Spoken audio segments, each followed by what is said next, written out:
پیش‌درآمد دشتی، موسی معروفی، درس 64 کتاب اول هنرستان موسیقی. در مورد موسی خان معروفی قبلا توضیحات کاملی داده شد. در این درس باید به چند نکته دقت کرد. اجرای خط اتصال.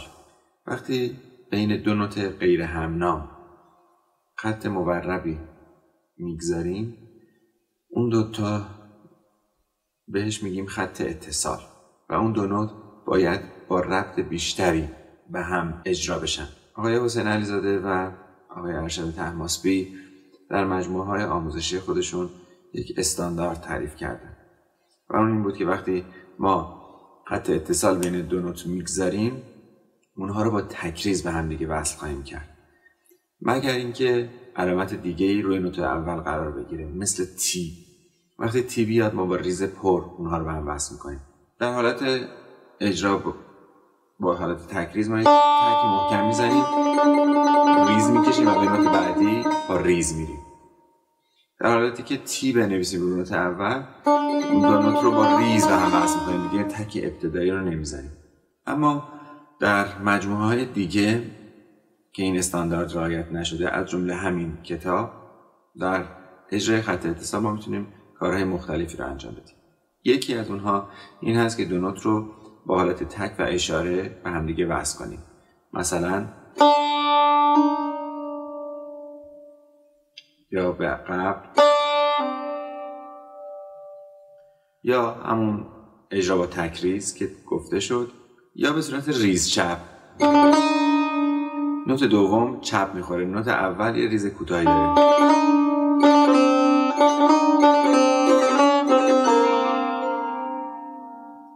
یا به صورت راست چپ که این بهتر بود همون چپاشو بنویسیم و این حالت شاید خیلی جالب نباشه برای اجرای این نوع تکنیک. یا با حالت ریز ساده دو نوت رو هم دیگه وصل کنیم.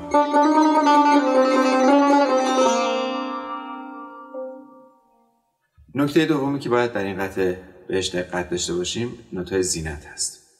نوت زینت در موسیقی که از علامت‌های نوت‌واره بهش میگیم و شبیه به نوت هست، به دو حالت آچیاکاتورا یا پیشای کوچک و آپوجیاتورا به معنی پیشا استفاده شده. نوع دوم آپوجیاتورا یا پیشا در موسیقی ایرانی تقریبا میشه گفت کاربردی پیدا نکرده.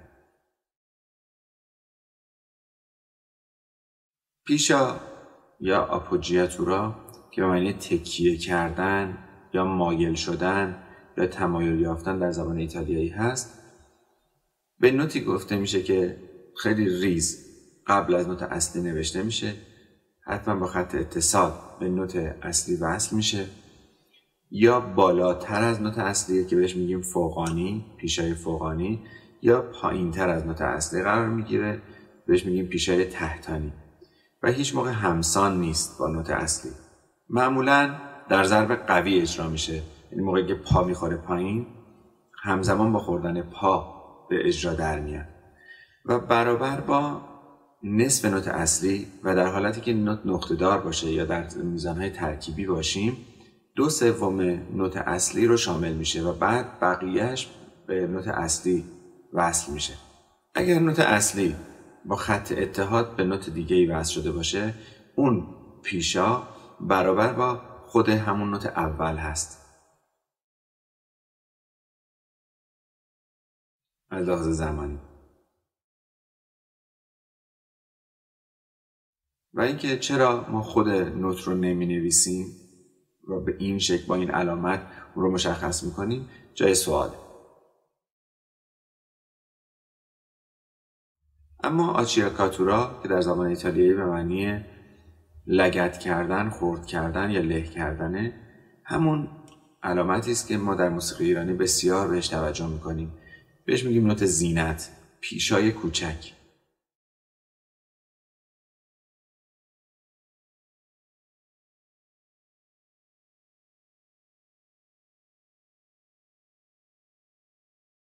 این نوت که خیلی زمان کوتاهی داره معمولا قبل از ضرب اصلی شروع میشه و نوت اصلی ما در ضرب قوی خورده میشه.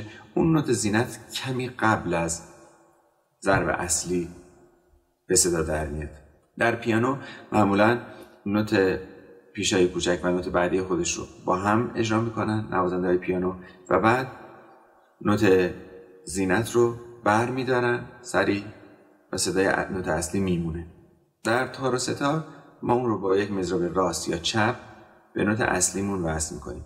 نوت اصلیمون معمولا مضراب میخوره و اگر روش تی نوشته باشه بهتره که با تکریز اجرا بشه، چرا که در اون حالت حکم یک تکی رو پیدا میکنه که به ریز در نوت دیگه وصل شده و اگر این دوتا نوت یکی باشن این پیشای کوچک مشخص نخواهد بود. مثل این درس پیشای کوچک باز تحتانی و فوقانی داریم، همچنین همسان هم داریم که در برخی از تئوری ها در مورد اون صحبتی نشده، مثل همین درس که دو نوت سی و سی بعدیش رو به هم دیگه وصل کردیم که به صورت سی و بعد ریز اجرا میکنیم. اگر با تی که کتاب نوشته اجرا بشه قابلیت یک تکریز رو پیدا میکنه که بهتر بود اساسا نوشته نمیشد، ولی چون هدف این بوده که قبل از نوت اصلی شنیده بشه بهتره که با یک تک و بعد تکریز به اجرا در بیاد. در این کتاب هم ما یک نقیصه ای داریم و اون این است که تکریزها از ریزها جدا نشدن و همشون رو با تی به نمایش در آوردیم. فرق پیشای کوچک و پیشا در نوشتن به این شکل هست که معمولا نوت پیشای کوچک به صورت چنگ نوشته میشه و روی اون یک خط مورب میکشیم، معمولا بدون خط اتصال به نوت اصلی وصل میشه، ولی در نگارش‌های ایرانی در بسیار از کتاب‌ها با خط اتصال به نوت بعدی وصل شده یا خط اتحاد، اما میتونه خط اتصال یا اتحاد نداشته باشه. اما پیشا اون خط مورب کوچیک رو نداره و بعد به اشکال مختلف هم ممکنه دیده بشه، مثل سیاه، چنگ، دولاچنگ. در پیشای کوچک ما حالت گروهی هم داریم که معمولا به صورت دولاچنگ می نویسیم، دولاچنگ هایی که به هم دیگه وصل میشن و بعد دیگه خط موربی وجود نداره. اما نوت آپوجیاتورا یا پیشا معمولا به صورت گروهی وجود نداره و همیشه تک نوتی هست. این قطعه در دشتی ر نوشته شده که وابسته به شور صلح هست. مایه نما، سی بمول، می بمول، لا کرون. دانگ هایی که در این قطعه استفاده شده دانگ ر، می کرون، فا، سول، دانگ شور که دانگ خارای شور به حساب میاد، سول، لا کرون، سی بمول دو، دانگ اصلی شور، سه رو به پرده و یک. بعد دانگ شور دو، ر کرون، می بمول، فا رو داریم و همزمان دانگ دشتی دو، ر، می بمول، فا که هم این دو دانگ باعث میشن که ما نوت متغیر ر کرون رو در دشتی ر داشته باشیم. بعد از این دانگ شور ر، می کرون، فا، سول ظاهر شده که در این درس این می کرون تعدیل شده به می بکار، انگار که ما یک دانگ دشتی از ر داریم به نام ر، می بکار، فا، سول و بعد دانگ دشتی فا، سول، لا بمول، سی بمول. در سازهای 28 پرده‌ای نوت ر کرون پرده دوم خواهد بود و در سازهای 25 پرده‌ای نوت اول خواهد بود، پرده اول خواهد بود. با توجه به اینکه کوکمون دو سول ر هست، نوت فا در سازهای 28 پرده‌ای مثل این ساز پرده چهارم در سیم بم خواهد بود و در سازهای 25 پرده‌ای پرده سوم. کوکتار دو سول ر، سیم اول برابر با سی انگلیسی در تیونر کوک شده.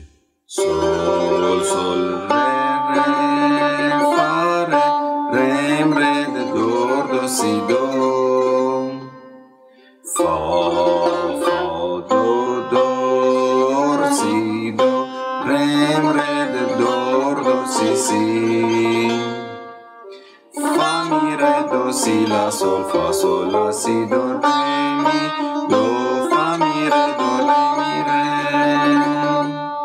سی دو ر دو رم ر دو سی لا سول، دو می ر دو سی لا سول، فا سول، فا فا سول لا سول، فا می ر ر دو سی، sol la si do re mi fa mi re si do mi re si la do si la sol fa sol si do si la si do si la sol fa si do si la si do si la sol fa do si la si do si do si la si do si la si do si la sol fa si do si la si do si la sol fa do si la si do si la si do re do si la sol la si do si la si sol la si la sol la fa sol si do re do si la sol la si do si la si sol la si la sol la fa sol do sol. ابتدا از نوت سول شروع میکنیم سول ره میریم به شاهد دشتی ره فا ره. این حالت در دشتی خیلی اجرا میشه. سول ره فا ره نوت‌های مهمی هستن در دشتی سول ره فا ره که در اینجا از اینها استفاده شده. رم رد که همونطور گفتیم با حالتهای مختلف میتونیم اجرا کنیم. ره می ره دو ریز جر یا ریز پر وصل بشه. رم ره دو سی دو. بعد از فا سیم بم استفاده میکنیم. فا رو میتونیم یه اشاره به فا سوری بکنیم قشنگ میشه. فا دو سی دو. بعضی این رو به صورت همون حالت نقطه دار دو ره سی دو. در حالت چنگ نقطه دار و دولاشنگ 3/4 پا مربوط به نوت دو هست و 1/4 مربوط به ره. یعنی اگر بگیم در هر پا 1 2 3 4 1 2 3 4 2 و 3 رو در دلمون میگیم 1 4 1 4 2 ره دو ره پس اینجا لحظه کرون شد دور سی دو. دوباره ره بکار میشه رم ره حالا ره کرون میشه دور سی روی سی میمونیم. فا می ره دو روی فا میتونیم دو راب بدیم. فا می ره دو و این دو راب رو روی نوتای ره می و فا اجرا کنیم. ره فا می ره دو راست ره فا می ره دو سی لا سول فا. این یک گذر فروشو و بعد برشو هست. سول لا سی دو ره می دو فا می ره دو ره می ره. اینجا یه دونه چنگ داریم بعد دو تا دولا چنگ دو فا می ره دو ره می ره. نوتای آخر هر میزان رو میتونیم به صورت تک هم اجرا کنیم. ما اینجا ریز نوشتیم ریز هم میشه زن ولی تک هم میتونیم نگه داریم. بعد از سی دو ره دو سی لا سول دو می ره دو سی لا سول فا سول. حالا یک اشاره به اوج دشتی میکنیم که میتونست با می کرون باشه فام فا سول، اما اینجا تعدیلش کرده با می بکار فام فا سول که یک میایم از می به فا جلو لا بمول خواهد بود لا سول فا می میاد دوم و فرود میکنیم به خود دشتی رد. حالا ره کرون میشه رد سی سول لا سی دو ره می فا می ره. باز ایست روی ره صورت میگیره. انگشت اول میاد رو سی سیر با انگشت دوم میره رو ره کرون سیر دو می. اینجا به خاطر اینکه ریز از سی به ره بود از این قسمت ساز استفاده داریم میکنیم. رد سی لاس سی انگشت دوم بعد سی لاس دو سی لاس سول فا سول. حالا بریم سراغ نوت زینت سیل با دو تا تک بعدش ریز سی دو سی لا سی دو سی لا سول فا. سول و فا میره تو سیم زرد تکرار میشه. بعد میگیم دو سی لا سی یک میاد پایین دور، اینجا ره کرون هست، دور دوس، دوم میاد رو سی، سیل دوس سیل لا. کل این مجموعه تکرار خواهد شد. بعد یک جمله داریم که اسمش گذاشتیم جمله A که بعد از اجرای جمله A یک اکتاف بمتر هم عیناً تکرار میشه. سی دو ره دو، یک یک میایم پایین، ره به کار هست، سی دو ره دو رم ره دو، دوم میاد رو سی، سی لا سول، سول تو سی مزر، لا سی دو سی، یک یک میاد پایین، دور دو سی لا، دوم میاد رو لا کرون، لا سی و سول به لا، یک یک سول لا سی لا سی سی لا سول لا فاریز سول، فا که در سی مزر اجرا شد. همین جمله A یک اکتاف یا یک هنگام عقب‌تر، سی دو ره دو رم ره دو سی لا سول لا سی دو سی دور دو سی لا سول سی سول لا سی لا سی سی لا سول لا فا سول دو دو سول. با فرود بال کبوتری قطعه رو به پایان میرسیم. قطعه رو با سرعت 54 برای هر سیاه اجرا خواهیم کرد. 1 2